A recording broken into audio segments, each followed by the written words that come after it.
Johannesburg, capitale de l'Afrique du Sud. Dans ce pays de Nelson Mandela libéré de l'apartheid, le nom du capitaine Ibrahim Traoré résonne comme un espoir et une chance de libération du joug de l'impérialisme occidental. Cette panafricaniste et actrice de la société civile sud-africaine y croit dur comme fer. Dr Kanisile Shabalala aborde fièrement des t-shirts à l'effigie du président du Faso, en qui elle voit un leader éclairé. He represents a breath of fresh air.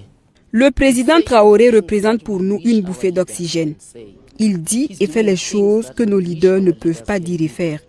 Pour nous, il représente cette voix qui dit « il faut que ça change ». Cela signifie que c'est son droit de dire à la France de partir. C'est aussi son droit de reprendre les ressources naturelles de son pays. Si tu as une douleur au pied et tu restes debout, tu auras besoin de retirer ton pied à un moment. Donc pour nous qui avons été dominés par le système colonial occidental, il est temps maintenant de dire à l'Occident « va-t'en ». C'est son esprit révolutionnaire que nous apprécions à l'image du capitaine Thomas Sankara, dont il est la réincarnation, ajoute-t-elle. Devenu député sous la bannière du Parti des combattants pour la liberté économique de Julius Malema, un parti qui prône le sankarisme et le panafricanisme, elle compare le capitaine Traoré à des figures historiques de la lutte anti-apartheid telles que Steve Biko. What do you know about Steve Biko? Stephen Bantu Biko. People will say no. Connaissez-vous Steve Biko, Robert Sobukwe? Ce sont de vrais leaders panafricanistes qui promeuvent la doctrine de Sankara, celle que suit le président Traoré aujourd'hui. Mettre l'Africain au centre de tout ce que nous faisons. L'Africain doit compter sur lui-même.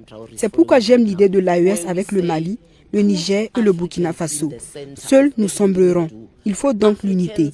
Do not look to the east or to the west, look to yourselves.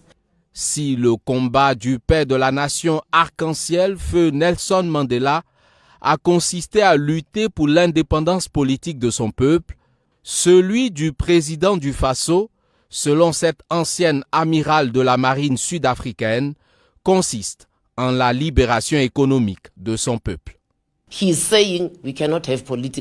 Le président Traoré dit que nous ne pouvons pas avoir l'indépendance politique sans l'indépendance économique. Et c'est vrai.